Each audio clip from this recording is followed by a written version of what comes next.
بسم الله الرحمن الرحيم وبه نستعين. اهلا وسهلا بكم. ده معنا سهم اسباير كابيتال. السهم السهم فيه حاجه غريبه ان هو يعني من فتره كده كان اسعاره في الاماكن دي، وكان يعني الشرط بتاعه كان هنا، ولكن فجاه بعد كده يعني اكيد عمل اجراءات او عمل تغيير في اسم، ولا عمل الحاجات اللي بتتعمل دي في الاسهم. فيعني تحس الشرط كده آه، اللي هو يعني مش واضح او مش يعني فاحنا هنبدأ نحلل الحتة دي اللي احنا فيها، وهنعتمد ان يعني ممكن دي تتحسب ان هي فجوة سعرية او ايه. انا مش بصراحة مش فاهمها يعني، بس هنبص على الحتة اللي احنا فيها. هل السهم هو حاليا كويس، ولا في سلبية في السهم، ولا ايه بالظبط؟ طبعا السهم يعني يعتبر آه، يعني حتى الآن هو ماشي على ترند صاعد، تمام، فمفيش فيه سلبية ان شاء الله. السهم برضو يعتبر يعني ما راحش خالص عند إيقاف الخسائر المظبوط في السهم، اللي هو بالظبط عند كام إيقاف الخسائر في السهم. لو عند 2.19، فالسهم أعلى 2.19 خلاص مفيش فيها أي مشكلة، وإن شاء الله هيعمل استكمال للصعود. طيب الصعود اللي جاي ده احنا تقريبا كده يعني الواضح كده ان احنا دي يعني ممكن دي تكون موجة 5. الصعود القوي ده اللي هو مش اللي هو في الفو أو اللي هو المكان الفاضي ده، ممكن يكون هو في موجة 4، وإحنا حاليا هنا دي موجة 5. والله أعلم، ده يعني السيناريو الأقرب ليا. وحاليا إحنا فين؟ ممكن من هنا أهو نكون هنا واحد، دي كلها 1 في 5، اللي هي على هيئة ABC. ABC 1، هنا تصحيح رقم 2، بعد كده ABC 3. 3 دايما يكون فيها صعود قوي، تمام. وعملنا برضو عملنا 4، ABC 4. يعني هنا نلاحظ إن إن الهبوط من عند القمة دي يعتبر هبوط مكتمل معانا على هيئة ABC، تمام. فهنا هبوط مكتمل، فأنا أعتقد كده والله أعلم إن التصحيح في السهم ده آه، بنسبة كبيرة هو خلص معانا التصحيح، تمام. طيب ايه المتوقع للسهم حاليا، عشان نبدأ نخش في الإيجابية فعلا ونبدأ نصعد؟ فيعني كده هنا الصعود من هنا ممكن نبدأ نصعد كده، تمام. ممكن نعمل جني أرباح، ممكن نصعد صعود قوي بالشكل ده، نعمل جني أرباح، نديها قمة تانية. ففي الحالة دي إن السهم هيكون معانا إيجابي إن شاء الله.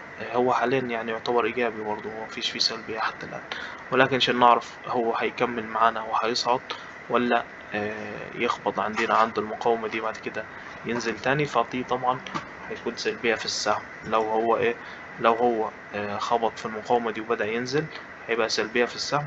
أما في حالة إن هو يعمل ألغات أعلاها أو يخبط فيها وينزل بعد كده يعمل قمة تانية، فدي هتكون إن شاء الله بداية إيجابية في السهم. ففي الحالة دي السهم مطلوب منه يعمل بعد ما يصعد لنا بالشكل ده؟ هيبقى خلاص أي تراجعات في السهم وأي جني أرباح في السهم هتكون فرصة للشراء، وبعد كده نعمل آه، ضلع تاني صاعد، عشان يبقى احنا كده فاضل لنا يعني ضلع تاني صاعد. فاضل لنا زي ما هتكلم شوية، اللي هما آخر موجة صاعدة اللي هي هتكون معانا رقم 5 في 5، اللي هي بالشكل ده هتكون على هيئة ضلعين بس، تمام. زي ما كان هنا يعني زي ما كان هنا على هيئة ضلعين بس كده ABC، فهنا برضو هيكون معانا ضلعين صاعدين إن شاء الله، ضلع قوي يكون معانا على هيئة ABC. فالسهم حتى الآن هو يعتبر إيجابي، ويعتبر يعني أعلى الترند، تمام. وهي حكاية يعني هو تقريبا يعني غير اسمه أو عمل كده الحاجات اللي هي الإجراءات اللي بتتعمل دي بتغير يعني كل الحاجات في السهم يعني.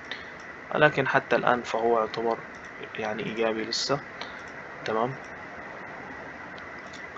وإغلاقات يعني 3 شهور برضو هنا، دي 6 شهور، دي إغلاق 6 شهور كويس. يعني هنا شمع 6 شهور اللي فاتت عملت يعني سحبت سيولة من القيعان دي، فالشمعة دي كويسة برضو، تمام.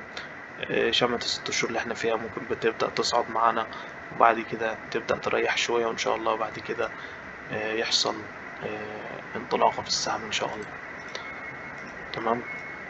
فإن شاء الله كويس، يعني السهم ده يعتبر إيه كويس، في حالة إن هو محافظ على إيقاف الخسائر، محافظ على الترند الصاعد. فإن شاء الله مفيش فيه أي مشكلة إن شاء الله، ونتوقع صعود في السهم إن شاء الله. كان فيلم صغير.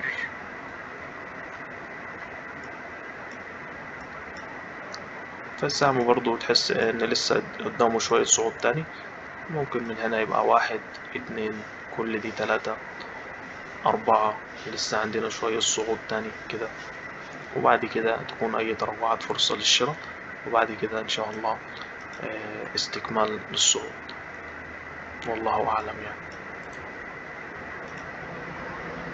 فاللي مع السهم ده يعتبر احتفاظ، يعني لو أنت معك سهم يعتبر حتى الآن هو احتفاظ، وطول ما احنا محافظين على إيقاف الخسائر فخلاص، وإن شاء الله نتوقع لسه في صعود تاني في السهم. فده سهم أسباير أو بايونير القبضة، وشكرا جزيلا.